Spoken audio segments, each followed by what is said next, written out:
That's us recording now. So, it's October. Rothschilds are watching. And, yeah, they are, in fact, actually. Hey, my fellow viewers, it's Spooktober. It's Spooktober, guys, so we're going to do something spooky today. Well, you know what? We've done some actual spooky stuff on Gumroad recently. There's a lot of actually genuinely just off-putting. Do you know what I mean? Like stuff that actually makes your stomach crawl. You know? No, I've seen the shit you read. Yeah, that fits. That build off fit.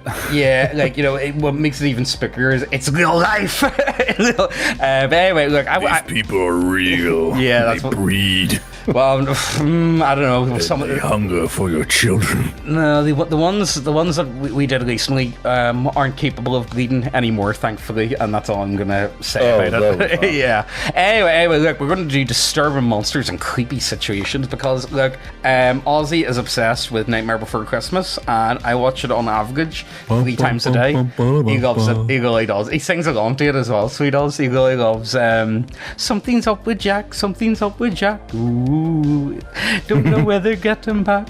Anyway, look, I just want to do some world building stuff because, like, I feel like I want a palate cleanser after all the depravity of last week's video, the ERP stuff. And I just, you know what? The problem is, world building videos, they never perform very well. But I'm past the point of like, oh, I wonder if this will do well or not. It's like, I'm just doing whatever I feel like. You know what I mean? I sure hope the algorithm fuck me on this one. I mean, like, shadow banned into oblivion, but that's been the case for like what, maybe? Oh, but Neckbeardia, the shadow ban doesn't exist. Shadow banning is totally a fucking false flag, bro. It didn't exist. Yeah, the one that gets me the most is like, you know, why do they unsubscribe you? You know what I mean? It's like, come on. Is there any need? Is there any need? Like, you know, YouTube's algorithms of picking up like copyrighted music, or even if you swear, and like, you know, the amount they can scan is insane. For them to be able to be like, right, this person watches YouTube, this person is obviously a bot, so therefore we're gonna have to clear them out. It's like, okay, that's okay, fair enough. Anyway, look, let's just jump into this thread. Well, we were already 2 minutes in, so you guys get fun that. Right, okay, so disturbing monsters and creepy situations, the kind of creatures or situation so horrific that even the most experienced adventurer would shit themselves on the simple idea of facing them. What would you be? What do you think would be the worst situation to face? Like, what would be like the worst generic monster? Like, think just something from the monster manual. Worst generic monster. Well, the biggest part of any monster being scary is, number one, the storytelling of why it's going to be scary and setting up that vibe. If you play a horror game in a fully lit room with fans going and a gun at your side, it's not very scary. If you're in a room that's darkly lit with candles and you know you only have a pencil next to you, something the scary game's a lot scarier.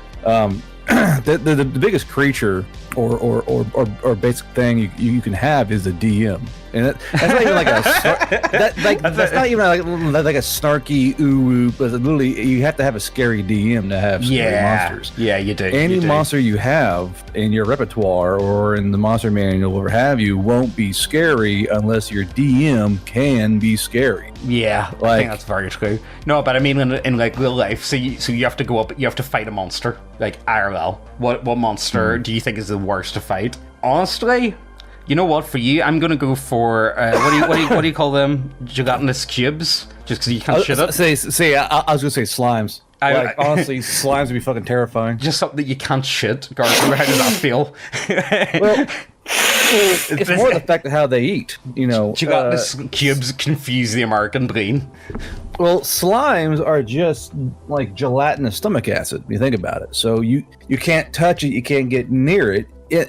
Technically, you can only really use magic to kill slimes. You gotta burn them up with fire or whatnot, or freeze them so they shatter. Slimes as a monster are, to me, the most terrifying because A, they can drop down from the ceiling and encase your fucking head. And the biggest problem with that is if you pull out a slime, your fingers are just going to go through it. It's slime. You're going to pull off chunks, but you're not going to be able to burn or get through enough of that slime until you suffocate or your eyeballs get dissolved or something. Like, it's honestly quite terrifying. Like, the humble slime, if used appropriately and accurately, can absolutely melt someone's face, literally. Like, if you have a slime drop down from the ceiling and land, it's a contact weapon. Like, it just has to touch you. Plus, it gets in your hand, it's gonna dissolve your hand, it's gonna dissolve. It just dissolves shit. You look at the blob, aren't you? Yeah. Yeah. The blob, 1958. And in this, the blob thing was, if you fuck up and it gets on you, you can't it has you. And again, slowly encompassing insidious creatures like blobs and slimes are, to me, the worst, because they usually make no fucking noise, they don't breathe, they just sit there, they're ambush predators. You basically have to watch. It's like besides that, like, there's two things that freak me out. That things that involve acid, like blobs or slimes or being swallowed whole by a giant fucking creature. Fuck that. Right, dude. I've got it then. Right, make it a gelatinous cube, but mix it with the Chernobyl elephant foot. A radioactive fucking slime. Yes, that to me, I don't know, there's something about radiation that really gives me the heebie-jeebies, and I can't really explain it well. The slow, insidious killer. Yeah, there's something about, radiation. See, whenever you see people like dying of radiation poison, it looks brutal. Like, it looks really brutal. If you guys haven't watched it, I would really recommend, the HBO show Chernobyl? It was really good, so it was. Have you seen that, Gardner? Oh, yeah. Yeah, I've seen like 4 times. It's honestly an excellent drama. It's one of the best. I think it's one of the best TV shows to come out in the last, maybe. Well, it came out 5 years ago now. Jesus, it came out. It's quite old already, but it's honestly a fucking spectacular historical drama. Yeah, it was really well showed the problems with the Soviet Union. You know what? And that's one of the things that kind of annoys me about radiation. It's like, we can't use nuclear power because look at Chernobyl. Now, don't get me wrong, it has happened in other places. It happened in America in, I think, the late 80s, and it also happened in the UK in the early 50s. Oh, and Fukushima as well. I mean, I got into a big argument with one of my friends about Fukushima.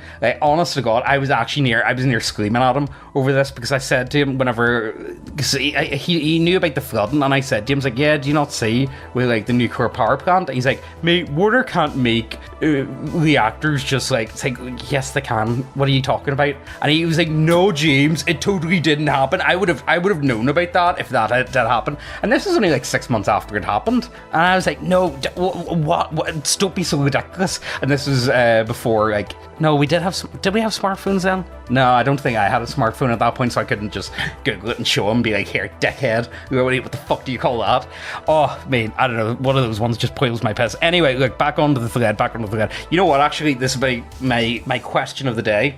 If you could have the TV show, if you've seen Chernobyl, what other, man-made or natural disaster would you love them to remake for season 2? If you could make a season 2, but it had to be about a different disaster that happened, what would you go for? I don't know, actually.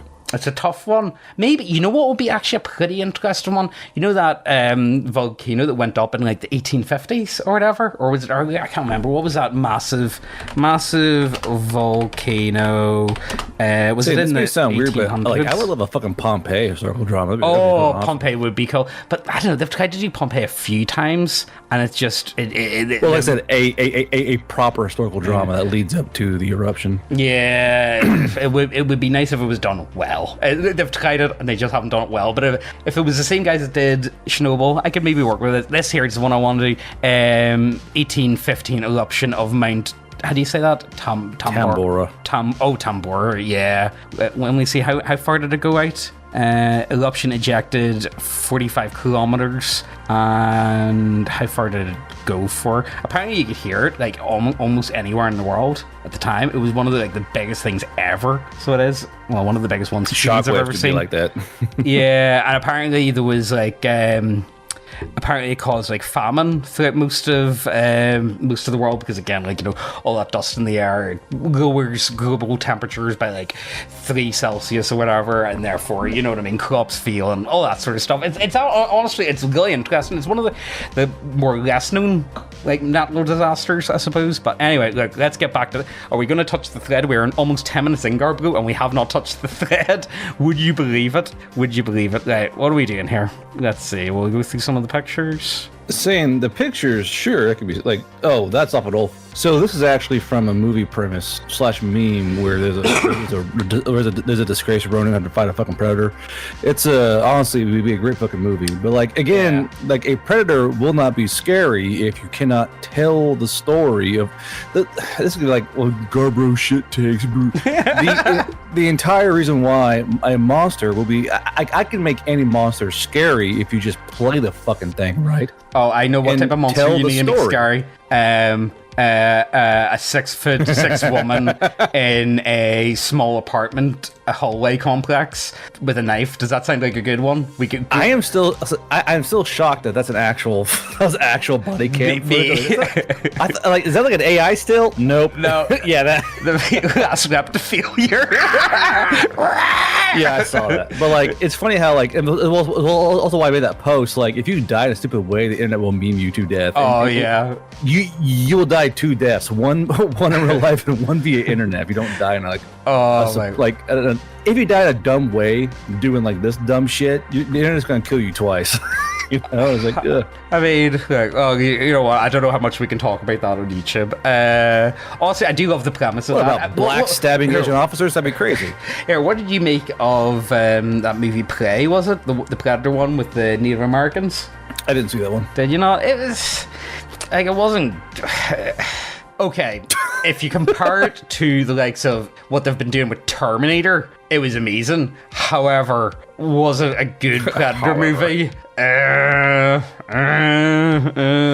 mean, like, you don't understand. He's having to fight to survive. You just don't get it, man. You just don't get it, man. You just don't get it. No, you don't get it, Garbo. I am so deprived of quality entertainment that I can be like, well, you know what? The play was like really bad, though, but like it's better than the other schlop we've been given the last few years. You know, dude, it's like, oh, I am so starved for a good movie. I thought the fucking Wild Robot was excellent because it's like, wow, competent writing, like trite story, nothing new, but it was executed. Like, wow, what a good movie because they actually executed their vision in a proper way. Like, I feel like that's the best we could ask for now, especially me. Proper execution. Yeah, like, can you know what? Can you make a movie that's not about the Can you just make a movie that's not about the owning the chuds?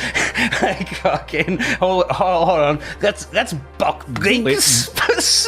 I know. Joker. Let's take the Joker, have him get gang raped in prison. That'll teach the chuds. We got pardon me. Oh, let me throw down $1 billion franchise down the fucking drain as quickly. Now as there's a scary monster. The global movie scene, and like you walk down a hallway, and there in the very end's a Hollywood director with your favorite movie. No. Yeah, that's. You know what? Actually, I was watching. I can't remember. I was watching something on Amazon and autoplay came on and they tried to put on Rings of Power and I'm like, no, I had to get up. I couldn't find the remote. I was going about the room to kind of find the fucking remote. I was like, I am not watching this shit. I do not care if they're putting it on autoplay. It's not happening. I am not watching it. Simple as. I can only be happy. You know what? Actually, did you see anything about... So you know the way Amazon owns the rights for some of it, and then Warner Brothers still owns the rights to Lord of the Rings, yeah? Yeah. And you see the way they're making that Where the Blue Hear? The anime? So either it's going to be awesome or it's going to suck the biggest dick. I think it's going to suck massive cock, and it's that's what I truly believe. I really do believe that. I just don't think we've got a chance. It's like, right, okay, we're going to make it about Hammerhand. Okay, sounds really cool. We're going to do it about Helm's Deep. Yeah, that'll be really cool. Let's do that. Let's make it about like some no-name woman in it. Sure, thanks. It just feels same time. If they execute it well, it could be good. If not, it's like, oh great, another fucking She-Ra. Let's go. Hooray. They might. Look, you know what? Warner Brothers has done a million times better job. You know what? I'm far more forgiving to the Hobbit trilogy now than I have ever been before. Like when the Hobbit came out, I was like, it was alright. Like, I wasn't the biggest fan of it. Like, you know, we didn't know how good we had it. Yeah, we really didn't know. If I thought that the Hobbit trilogy was going to be the biggest letdown I had when it comes to Lord of the Rings, oh fuck, man, Jesus Christ, you fool. All right, anyway, look, let's keep going. What else do we have here? So let's see what Krampus. Has Krampus ever done well?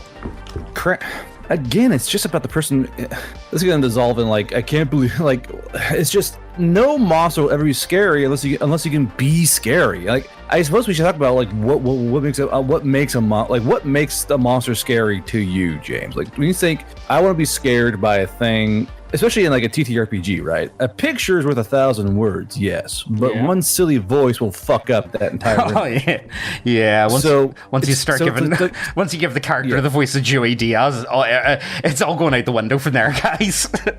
So, like, to you, what makes if you're at a table? Like, hey guys, it's the Halloween episode. And like, to you, what's gonna make a monster actually scary? What's going to scare you? Fuck, that's a good question. I don't think I've ever genuinely be scared. You know what, Garb? Can you not do the poo game with me so I can make you scared? Oh, God. Scarred. wasn't scared. I don't think I've, honest to God, it's something that I've wanted to try so many times, and I definitely couldn't pull off gun in a scary game. I don't have the skills for that sort of thing. I would love to, but I honestly don't think I've ever been scared. I've been frustrated. That's what I have while playing. Like, you know, say you come across a monster, you're trying to kill it, and nothing you do seems to fucking work, and you just bang your head against the wall, or like, you know, it can become quite tense whenever you feel like a character is going to die. Like, you know, when you're that close. But that can still be scary. Being frustrated can be scary. The times that I've been scared, I've also been fucking frustrated because I can't work around a problem. Yeah. Like, I'm kind of broken where I've been in actual scary situations. So for me, I can't get scared in D&D, but I can scare the fuck out of others, though, as I've kind of proven to myself. Like, it requires both. It requires a litany of things in order to pull off a good, you know, scare. So BDSM equipment, that goes down well, yeah. We're gonna get mask. You know, what DM? I said you're down a dark corridor. I was saying to the guys when you're also up and sweating the gym, I was like, how long before I can start sending Gachi Michi style good morning videos? Do what? You know, like good morning. Hold on. Good morning, Sunday morning. That was terrifying. Gachi Michi. Oh, you know what? Something like that. Or like, what do you call it? I'm a dungeon master. What do you call him? Van Darkholme. Fucking love this guy. Jesus. I'm a dungeon master. You know the dungeon master, Garbro? Yeah, I know, but I know the meme. Right. Sick. Yes, James, I know the meme. Yeah. But I think the meme's funny, guys.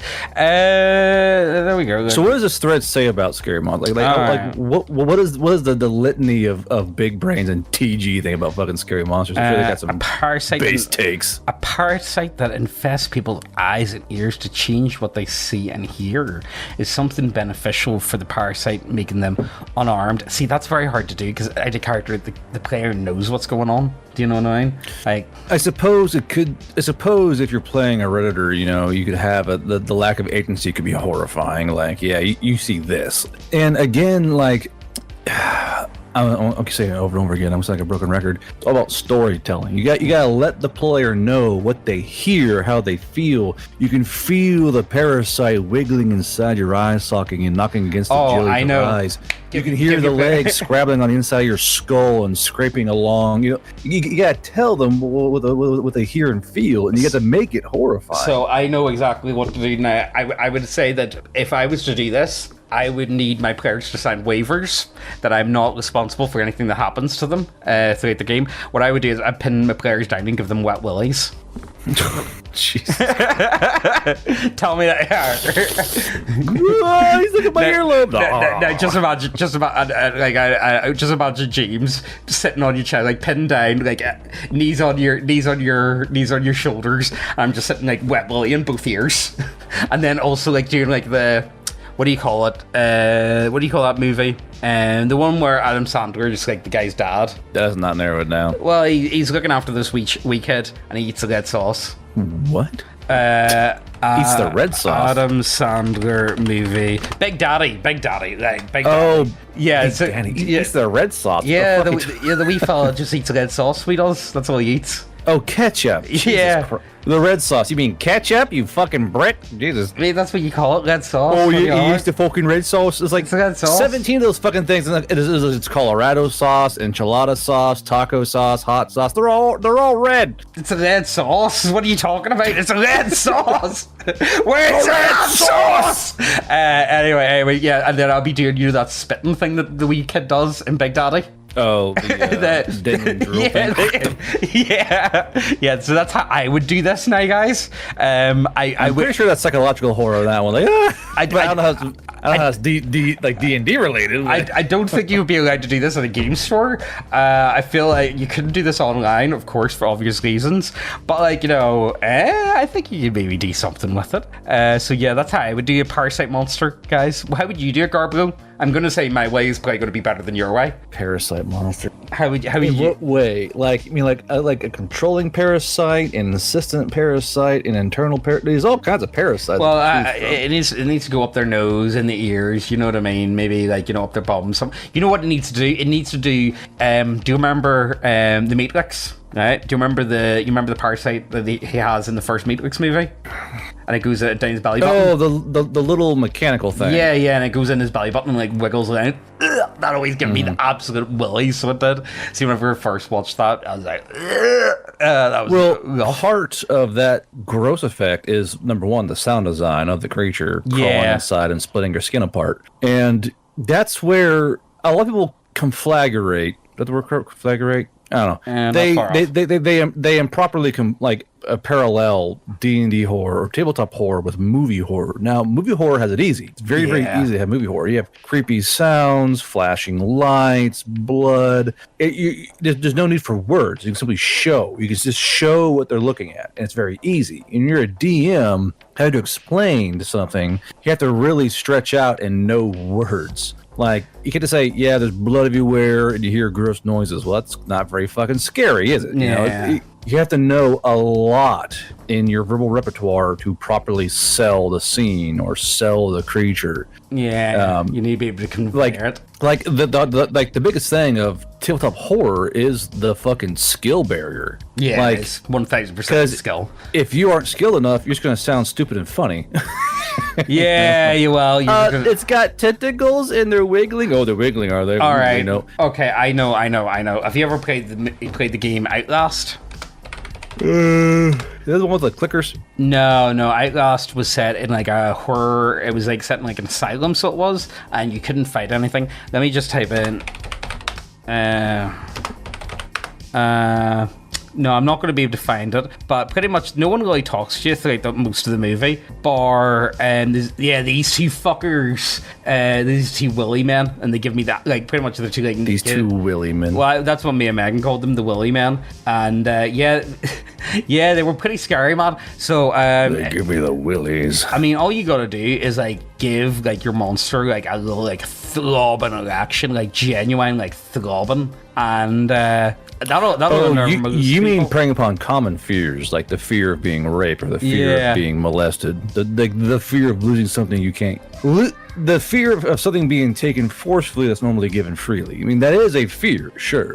But at the same time, if you do it wrong, you're going to sound cringe, and you're going to end up on like D&D Reddit horror stars or some bullshit. Like, yeah, you raped my character, and then Crib Crab's like, yeah, and roll clip. Yeah, that's why roll post. That's what he says. Yeah, roll post. I couldn't tell you. Something like that. Anyway, yeah, but I think that's the biggest issue. Like, again, I would rely more on the stuff that like unnerves me. So like, and again, that's kind of one of the biggest problems, because a lot of the stuff that unnerves me is like very topical at this moment in time. You know what I mean? Like, well, also you get. Again, it requires research. Well, you think about most general horror movies, right? They all follow the same pattern. Murder, slashers, yada yada. Psychological thrillers have to prey upon well-known psychological fears. The fear of being murdered, or the fear of that creepy guy who's wearing skin as a suit. You have to research your players. Like, you really have to go, what are these motherfuckers afraid of? And that's hard to work out for a lot of people. Well, they'll slowly tell you if you ask the right questions, and you'll figure things out. And usually they have it in their backstory. But like, you can slowly figure out what they don't like by slowly picture your players as a gelatinous cube, if you will.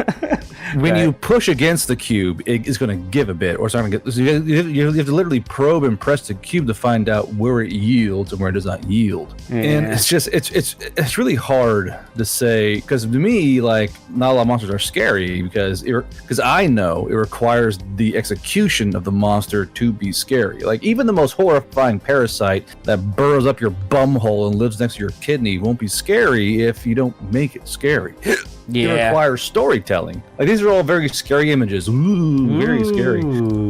But you have to be able to make it scary. What makes this thing scary? What's it doing? What's it sound like? How does it walk? How does it attack? How does it live? What does it want? What's the motivation of the thing? Because sometimes a horrible monster with a great motivation will no longer be scary because your players can understand what it's doing. Yeah. A lot of DMs get caught in a trap where they make the monster super logical and like, well, it's doing this because of this, and people go, oh, well, that's all right, and they can possibly side with the monster on accident. And you're like, fuck, because then you're stuck there in that room. I feel like that's kind of what I like about demons, because I kind of put demons into like the fourth dimensional beings, where they're just beyond our understanding. The fourth dimension. Yeah, you know what I mean. Like I have such sights to show you. Yeah, like Hellgeyser. Hellgeyser is what I think of whenever I think demon. I think Hellgeyser. That's my like default go-to idea. Again, it's very hard to convey in a role-playing sense. I do feel like, for me, this is a pure skill issue on my part.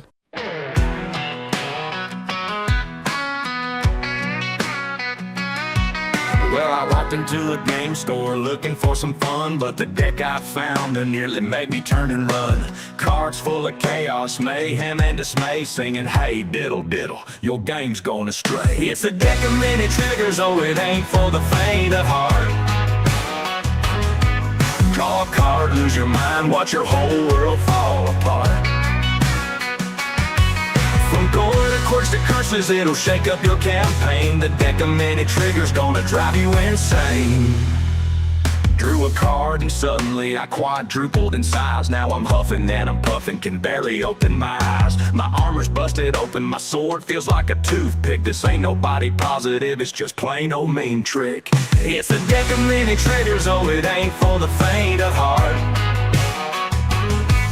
Draw a card, lose your mind, watch your whole world fall apart.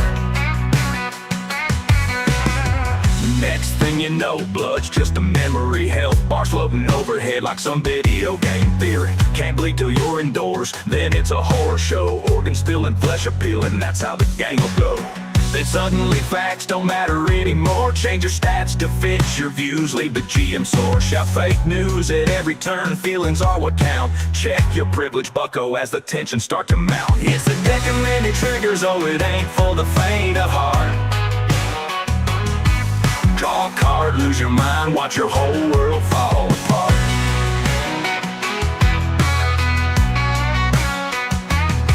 Oh, now I can't touch no one, kept 6 feet away. Can't shake, can't high five on this cursed game day. And don't get me started on giving away all my loot, leaving me with empty pockets, no chance for pursuit.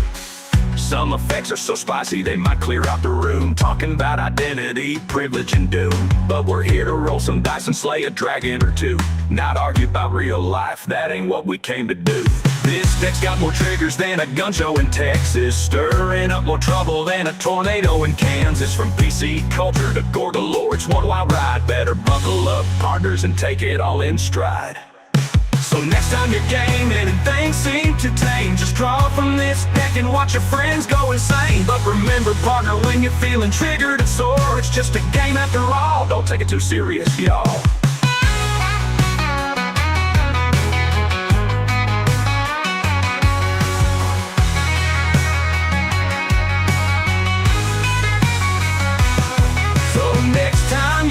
And things seem too tame, just draw from this deck and watch your friends go insane. But remember, partner, when you're feeling triggered and sore, it's just a game after all, don't take it too serious, y'all.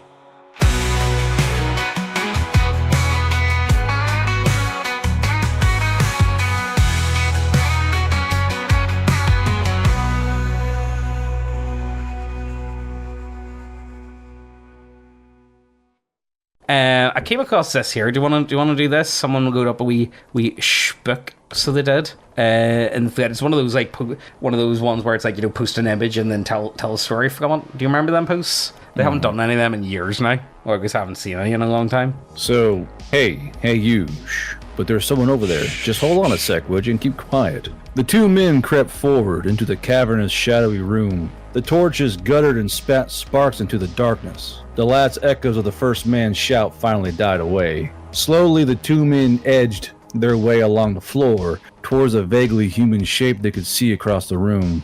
Their iron-toed boots sounding a sharp clack with every step they took upon the aged granite flagstones. Then the second man, the one who had urged his companion to be quiet, grabbed a hold of his partner's arm and brought them both to a halt. Hey, what? Shh! The first man fell silent, and for a moment nothing happened. The more cautious man held his torch out as far in front of him as he could reach without taking another step forward. I'll move this window real quick. Some weird glare going on. There we go. Let's see here. As if straining to see what lay ahead of the darkness. Do you see anything? His partner said, this time in a low whisper. He held his own torch close, almost to the point of burning himself, as if it were a talisman. In the half light of the flames, his face looked gaunt and sweaty. He was younger than his companion, but the shadows the torch left on his face robbed him of his youthful complexion and instead left him looking hollow and corpse-like. For a moment, the older man didn't respond. Then slowly and deliberately, he whispered back, "Don't move." Then he added, "Just stay still for a moment and let me think." For perhaps a minute the men stood there in the silent room, neither moving or speaking. The younger man looked as if he was trying to not even breathe loudly. Then the silence was broken again by the older man. "Okay, we're going to have to back up. Slowly. Follow my lead and step by step." The younger man whispered back urgently, "What is it? Who's over there?" And the older man answered, "There ain't nobody over there." His voice was dry and hoarse. The younger man looked quizzically at his companion. "Then why? Look around you, lad. What do you see?" "What? Come on. What do you see?" The younger man looked around him, peering nervously into the shadows, and craned his neck upwards, trying to get a glimpse of the ceiling that receded into the darkness above them. He answered, "I don't know, stones, granite, a couple of them have fallen from the ceiling, and tree roots have come through, moss, dust, a few strands of ivy." The older man interrupted him here. "Not ivy, bloodweed. You know what that is?" "No. It's death, and not a pleasant death either." The older man reached up and ran his free hand across the grizzled stubble on his cheek, an unconscious action, a nervous gesture which he undoubtedly done many a time. He realized he was doing it, and the hand came away from his face. Instead, he pointed with it towards the figure just visible through the gloom. "You see him?" "Yeah." He didn't know what bloodweed is either, or he was just a damn fool who didn't take the care he should have. You should always be on the lookout for bloodweed in a place like this. It usually likes a nice dark cave to grow in, but a tomb will do it just as well. How can a plant grow in the dark? Plants need sunlight, don't they? Not this one. No sunlight in caves, so it found something else to keep itself going. Folk have told me it starts with bats. Of course. It's always bats. I don't find that spooky. The Chinese made bloodweed, it's obvious. The bats fly out and gorge themselves on blood, and then they fly back to roost in their cave. And they get caught in the bloodweed, which tangled itself all over the roof of the cave to snare anything that came within reach. Snare 'em and drink 'em. Once it's got one, the vines work their way under the skin like roots searching for water. Bloodweed, name says it all, sucks every drop of blood out of little bat bodies and leaves a little bag of bones wrapped up in its vines, dangling from the ceiling. Probably catches a few birds like that as well, but that's not the worst of it. Neither man had moved yet. Both were breathing heavily. The older man continued, "If it were just bats and birds, that would be bad enough. Nasty stuff either way. But bloodweed growed, and once it's grown past a certain size, little bats and little birds aren't quite the meal they used to be. It has to start hunting for larger prey. Of course, it can't hunt. It's a plant. It's got to wait for its prey to come to it. And there isn't going to be anything larger than a bird or bat climbing up to the roof of a cave. So once it's big enough, it bunches itself up, rolls itself into a nice large bundle, and waits. It can wait for years, waiting for a big enough morsel to come along. It waits until something sizable, like a bear, is unlucky enough to wander into its cave. And it waits until it's directly underneath, and it drops. And it tangles up the bear, or whatever. It can be a boar, or a deer, or a lost sheep or goat, or a man. Its vines are tougher than hemp, and poisonous to boot. So whatever it lands on isn't getting away. And its vines find their way under the skin and it sucks its victim dry. Takes a while, too.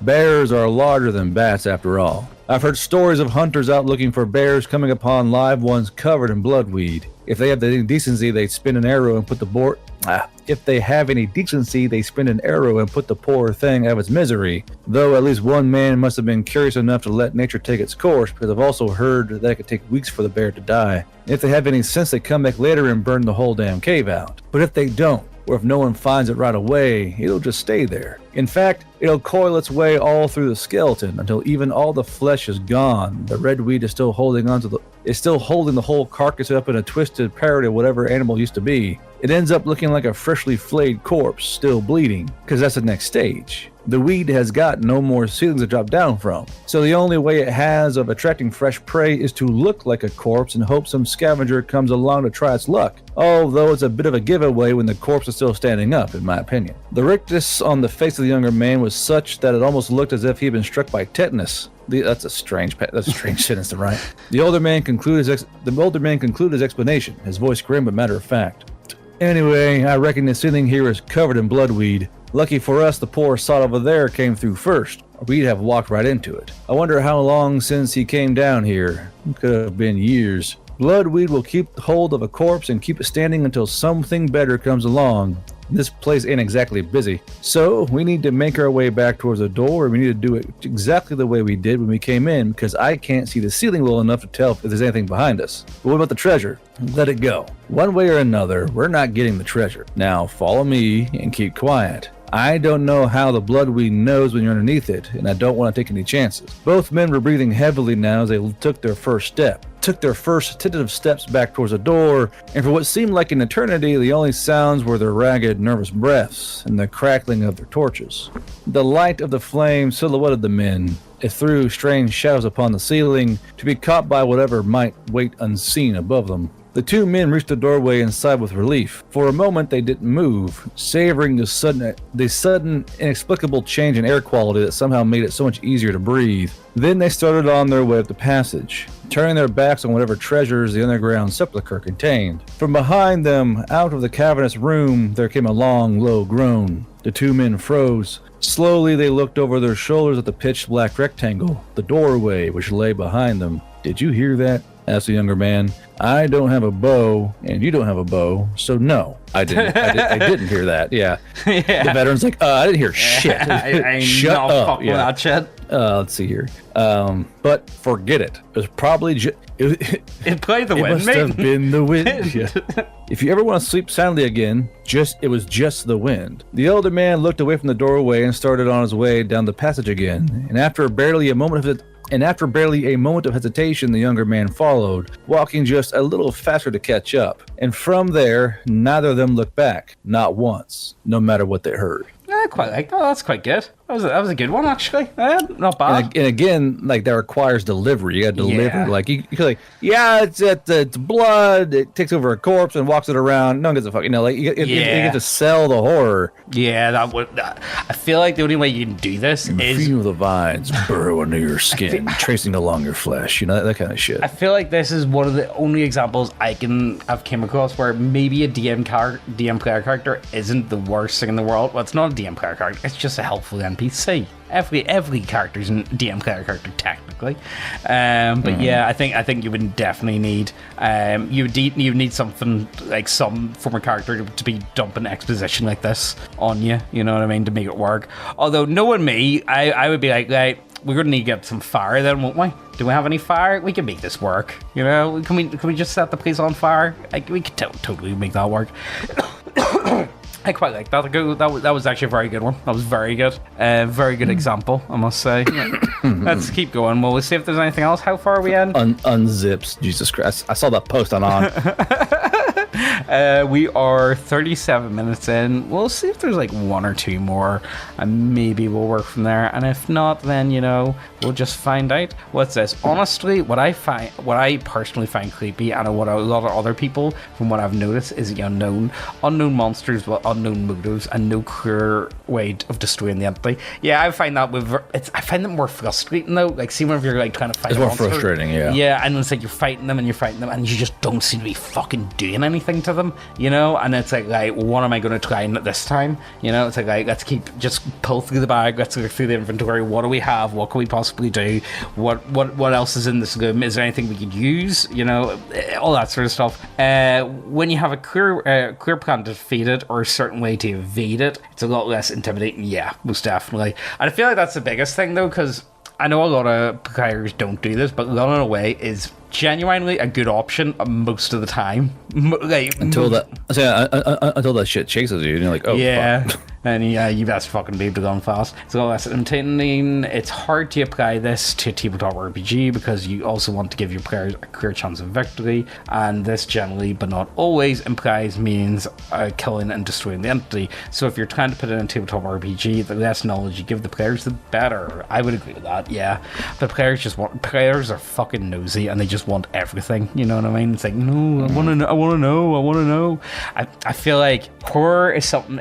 You know what? Horror to me is like the holy grail of tabletop RPGs because I think it's so interesting. I think it's so cool. I really enjoy it, but I've never been. Well, I say I enjoy it. I've never actually been able to experience it. I like the idea of it, but I've never been able to actually like follow through on it. You know. Let's see. According to my players, every game of mine's a fucking horror game. So I don't know anymore. Well, I mean, like, you know, I think the players had fun in the Pooh Lands, Garbo. So like, you know, what's the deal, man?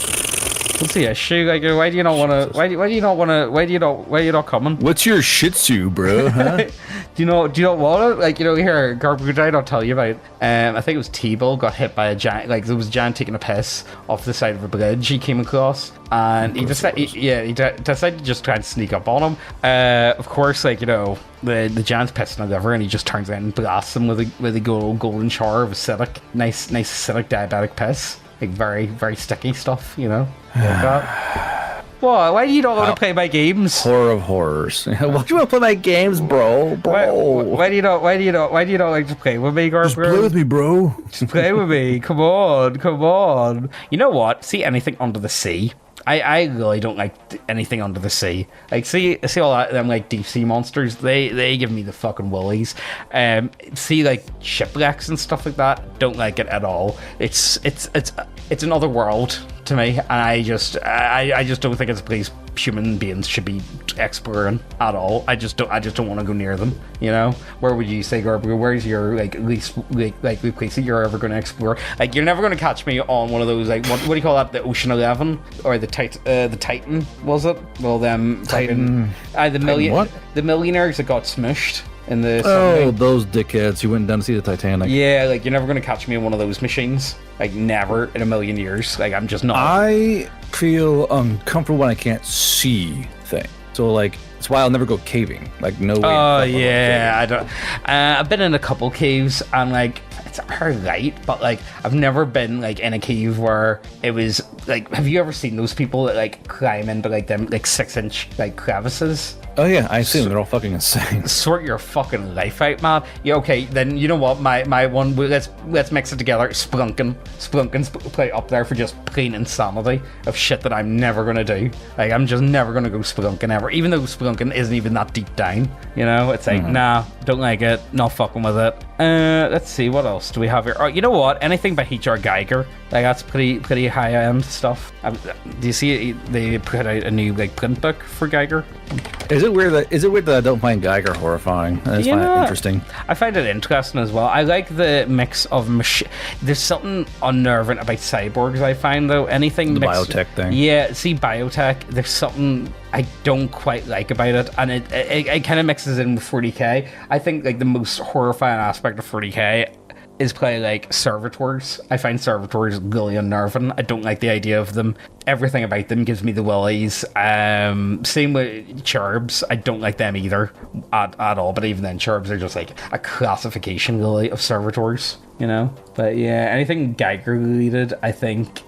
Please God, no. And then again, it does have that weird sexual undertones. I mean, like, sexual undertones, not really whenever this woman's got a fucking bionic cock in her mouth. Let's be serious. So yeah, I just don't find people who just like. I find it very curious, Geiger stuff, but I wouldn't really find it horrifying. Like I'm like I don't go, oh my god, I get scared. I'm like, oh, that's kind of neat looking. Yeah, I don't know. I would say unnerving. Why? What would you go for? I don't know if I'm like mentally broken or some shit, but I just don't find it scary. I find it more just like it's a curiosity. It's kind of neat to look at. Who would you go for? Is any artist you can think of that produces stuff that's like, me, that is fucking depraved? Let's see, brave. Not really. Like I'm trying to think of something. Oh, I know. .com. Oh. Yeah, I'm gonna have to bleep that, so I will. I was like, what the fuck? Yeah. Okay, I'm gonna let's get back to the thread, will we? Because I'm not gonna be able to put any of that shit up on screen anyway. Is there anything else? Honestly, kids are overdone. Kids are really overdone in horror, I find. Kids are overdone, and they've not been done well. They're usually like a fucking I don't know. Like it's like, oh, it's just this cute little kid. Burk. It's like it's a bit. I feel like it's a bit of a crutch a lot of the time. You know what? You know what's actually a really good example of kid horror done well? Tween spotting. You ever seen Tween spotting? Remind me. What? You've never? Garb, I'm just putting up the scene. We're gonna watch the scene, Sam. Hold on 1 second. You never seen Tween spotting at all? No, baby. Doesn't sound familiar. Tween. It's a movie about heroin addicts in Scotland. Oh no, I haven't seen it. Tween spotting movie. Baby. Yeah. Here we go. Well, so this is part of it, right? So the good times couldn't last. Can you hear this? Yeah, I hear it. I think Alison had been screaming all day, but it hadn't really registered before. She might have been screaming for a week for all I knew. It had been days since I heard anyone speak. Well, surely someone must have said something in all that time. Surely to fuck someone must have. Alison! Please! Come, Dad! Come, dude! Nothing could have. You should watch Tween Spotting. It's a great movie. Like, in point of fact, nothing was going to be just fine. On the contrary, everything was going to be bad. Bad? I mean, everything was going to be even worse than it already was. hey, Ian McGregor's on it.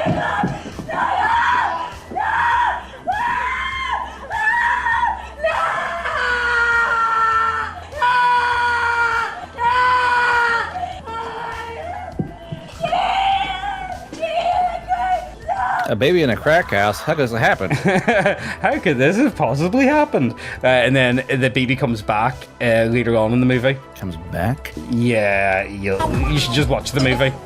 Oh. Having a bad trip, man. Yeah.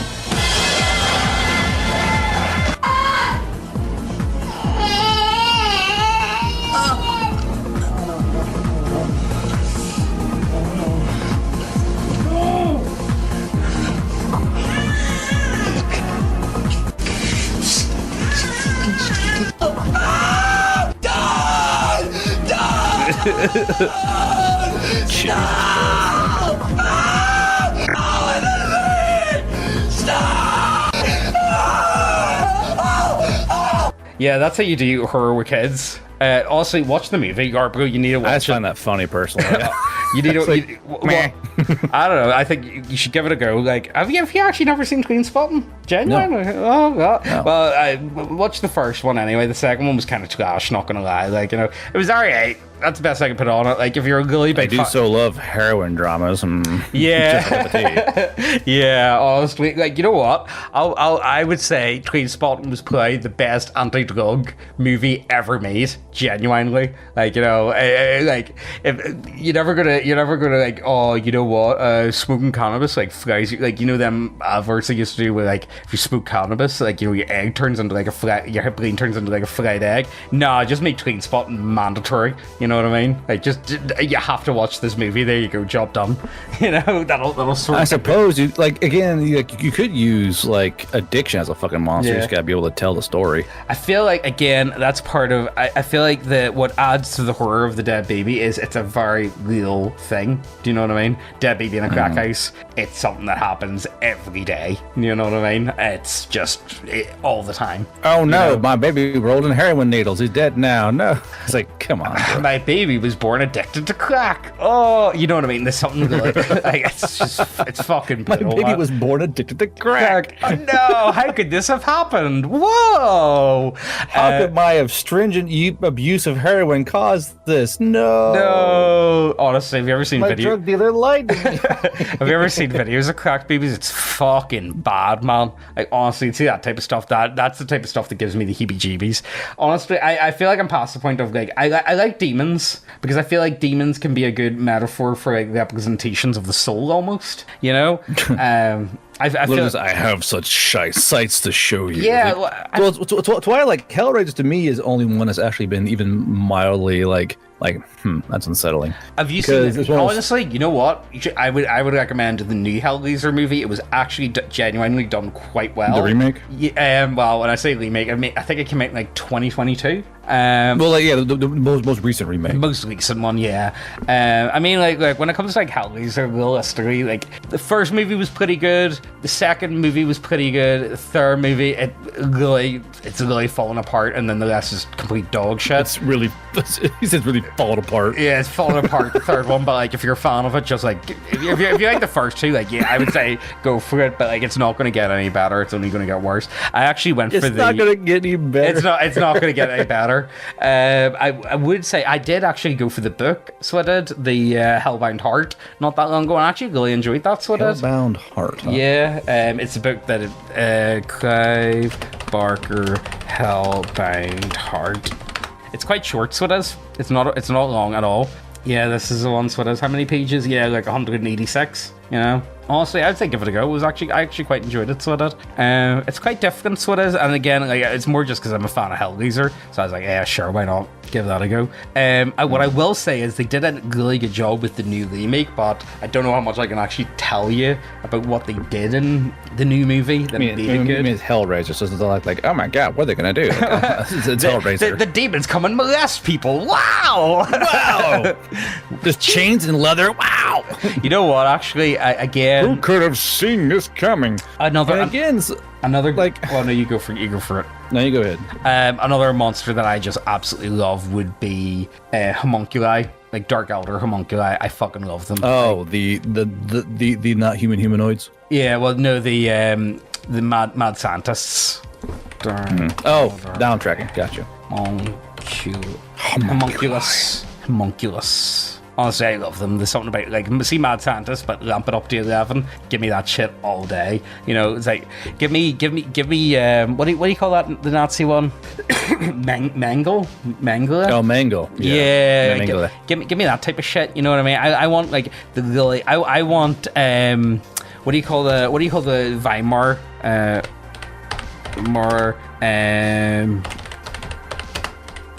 this fucker Magnus Hirschfield, whatever you call him.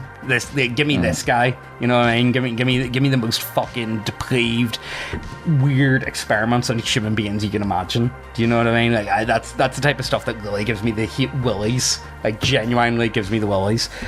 What would you go for? I think the more tangible a horror thing is, the more horrifying it's going to be. Yeah. Like for me, human centipede is actually quite terrifying because that can be done. If you can be sewn to an asshole and your body can try and live off the excrement of others, and like it's one of those things where you can imagine the smells, the tastes, the sounds, the sensations, and it actually turn your stomach. And you still won't play Never mind. That's why I won't, motherfucker. God damn it. Right, I think this is where we're probably going to wrap up. So, in short, if you want to do a horror-filled Halloween spooky edition, get a load of consent. Sell it. You better get some consent forms. You best be able to breach that skill issue level because I'm going to consent forms and use those errors against your players. Oh, you're afraid of that, huh? Okay. I can make this work. That's what I would do. I would get consent forms most definitely.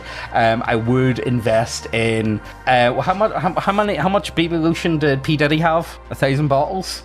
Not enough apparently for its freak offs. Yeah, that's what you need. You need invest in some. You know what? I probably can't say this on YouTube, so I'm going to bleep it out. Invest in Hypnol. That's a pretty good one to start with. Rohypnol. Yeah, invest in Hypnol. Also, learn how to tie knots. That's also very handy. I would invest in maybe converting your living room into like a slaughterhouse. So you need to get your players and you need to make sure you drug them just right. So you hang them up in your living room by like their ankles. No, you don't want to do the ankles because then that'll just make them pass out anyway. You want to be able to wake them up, and you want to get a chainsaw. So you do. And you want to like have them like go across on like a hanging conveyor belt of sorts, you know, like the way chickens get like butchered, but shipping form instead. What else? Need to hire some crackheads as well. I'm sure you could play by crackheads slap your door at the right time and scare the fuck out of your players. Hire some crackheads, and what else could you do to like really unnerve your players? Leave raw meat somewhere under the gaming table for a few days. Yeah, that's not a bad idea. Actually, yeah, it set the tone. So you need the smell right. I would definitely go for organ meats. So I would. That's what I would choose. Awful. Yeah, that's what you need. What else could you get? So we've got the smell right. We got the tone right. What could you do? What outfit would you wear? I know nothing at all but a leather apron. Actually, you know what? Have you ever seen Hostel? Nothing at all but a leather apron. Hostel leather apron. Leather apron, a pair of Crocs. Yeah, and a pair of Crocs. Yeah. You know, for comfort. Yeah, that's exactly what you need. Yeah, I would go with that outfit, but like no clothes. Also, get like big, huge, gigantic like rubber gloves, like the big, oversized ones, like ones you would get for like in like a lab experiment or something, like heavy duty shit. You know. Also, see all the chairs. I would invest in like, I would just cut the holes out of all the chairs. You know, that's what I would do as well. Cut the seats out, but like tie them down to them. What else could you do, Garbgo? Oh, fish. I mean, do we need fish? We should probably get fish. Fish? What? Yeah, like a bucket of fish heads. Oh, jeez. Well, again, that's just improvising for bad. I mean, it's all funny and meme and all, but this is improvising for what you can't give your players. Like, I suppose you could use sense and all that to help facilitate what you can't make them smell. But it's like even the most horrifying wardrobe set and atmosphere set upon by the DM can be ruined by a single fart joke. The biggest thing is just maintaining atmosphere, maintaining dread, maintaining the vibe you want to maintain. And I don't know, like I've done a few horror tales or horror-esque tales. I brought in the Huntress to the fucking Bear Rider game, and if I remember correctly, they were terrified of this monster because it was defeatable. Like you can do it. It was taking damage, but it's such a higher damage output than they could even deal with at their level. In the fact that it could do things that took away their level of control. Like you can't set up a claymore when the thing can literally walk through wires and that kind of shit, or you can throw an axe and knock someone down. And the biggest thing you can take advantage of with horror is taking advantage of camaraderie, taking advantage of the desire to keep each other safe. And like, so you kill the waifus. I mean, you could, yeah. Destroy the waifu. I'm killing the cute one first. Crop the child. Of course, if you want to cause actual panic, kill the strong one off first and watch the four smaller ones panic and run around like fucking ants. Yeah, that's always not a bad idea. Yeah. Again, it's one of those ones like, you know, I feel like these... will this fuck up your campaign to a certain extent? Well, yes and kind of no. I kind of like to do one-shots a lot. You know what, actually? Right, I'm going to give you guys a book recommendation. If you're looking for a decent horror, a decent like Halloween one-shot, I would do Tales of the Scarecrow by LOTFP, by Lamentations of the Flame Princess. Honestly, it's pretty solid, like wee quick short adventure. I don't really want to spoil it. I think we did a video talking about Tales of Scarecrow a while back, if I be honest with you. Yeah, that sounds familiar. It does. Yeah. I think Tales of the Scarecrows where they're in like the cornfield and there's a cabin in the middle of it. Yes. I honestly see if you're like stuck and you're normally on pre-made adventures, I would go with this. I might actually run this again. Actually, I'm kind of feeling it. How long do we have? We got 2 weeks until 2 weeks today, actually, time of recording, to Halloween. You know what? I might try and organize something. I might try and run this again. I've gone it a couple of times and I really enjoyed it, so I think I'm going to try and run it again. So I will, because I really enjoy this wee adventure. But yeah, I think this is where we're going to wrap up. Is there anything else worth talking about, Garbro? If you want to really horrify people, you should probably check out the documentary triggers. I think that would horrify. Nice insert. All right. You know what? Actually, how about Garbro? This is something that I feel like needs to be added to the deck of many triggers. By the way, I'm kind of disappointed we don't have one. Can we get a buck breaking card? Buck breaking. Can we get one? Go on. Call it the Joker card because you get raped by fucking prison inmates. I think we can make that work. Yeah, actually, you know what? I might. They're not so funny, man. They're not so funny, but yeah, actually, you know what? I think I can make that work. But you know what? To add to it, it's not instant. It just happens anytime. Or maybe this card you can give to people, you know, and it's kind of like, what was it? Was it the ring with the VHS tape, and they have to like pass it on? Or what movie was that? What horror movie was that where they have to pass it on? The fucking Ring? Was it the Ring? I can't remember if it was the Ring or not. It might have been. There's one movie where death is an STD that got passed on. That was a pretty good one. Yes, that one was a good one. What is that movie? I can't remember. Basically, death was a transferable sexual disease.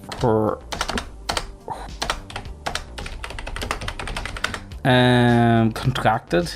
I don't know. I couldn't tell you. I couldn't tell you. It was a good one though. I think it was Contracted. Yeah, I think this is zombie body horror. Independent. Nah, this couldn't be the right one. Anyway. Zombie body horror. Yeah, It Follows. Was it It Follows? Maybe. Yes, this was it. Yeah, It Follows. I think. Yeah, I remember. Yeah, I remember this cast. These guys. These people look familiar to me. Right. Anywhere else you want to go, Garbo? These people look familiar to me. Anything else you want to add? Honestly, I body horror. I love body horror. I like Hellraiser. I love all that type of stuff. But again, if you haven't got the right tone, as Garbu says, it's pretty much out the fucking window, isn't it? It's not going to work at all. Which you're going to be able to. It's a skill issue. It is a skill issue, one that I certainly do not have myself, which is a shame. But maybe someday I might be able to acquire that ability. Who knows? You know, you all got to start somewhere, don't you? Maybe some people. You do. Like, you know, you got to start somewhere, and you got to practice. Yeah. You got to practice delivery. You got to practice timing moments. You got to practice working off of your players and taking things. Like I remember during the Veil Rider game, one of the guys muled in a haunted McDonald's, and I was like, all right. So I had to riff for like fucking an hour and a half on this McDonald's about how, you know, like the fucking Burger Mare cage thing from McDonald's. Yeah, I said like there's feathers inside, there's like harpy feathers inside the cage and scratching on the inside on the inside of the bars and all that, and how like they went inside and no one's inside, no one's working, but you hear like a lee, and a burger falls down a little ramp. You're like, you know, so like so it's working off the cuff is the biggest skill you gotta have, and especially in horror, you know, because. Also, you gotta learn body language. Like you can tell when someone's afraid of something. You can see someone physically withdraw, like they kind of like they get a look, and you gotta know the look. And being a cop, I know the look well enough. People go, oh shit! You want to make them squirm. You know what I mean? You want to make them very uncomfortable. You almost don't make them puke. Make them squirm. That's a good phrase to have. No, that's not. But actually, I like that. I think I might work with that. So Garp, it looks like all I can do is make you puke. Oh no! Can I not? Come on! The giant turd rolled. No! God damn it! What? Dare you enter my magical realm? I will not, Satan. No. Okay. Let's wrap up. Do you have anything you want to show, Garp, at all? It's been a while since you talked about the my books are physical now. We have physical books. Give me the link. Where's the link? Link me up. And people are finding issues, which I knew they would. Like it's one of those things where I could languish and pimp and prim and reread for the next 4 years, never get it out. But if I just get it out there, do a second edition in 6 months, fix all the errors people find, insert more art, yada yada. But like, you know, it's one of those things where I could sit there, and also I made them cheap. I made these things cheap as shit. I made them like on par with PDF prices because it's just like, you know, like these things.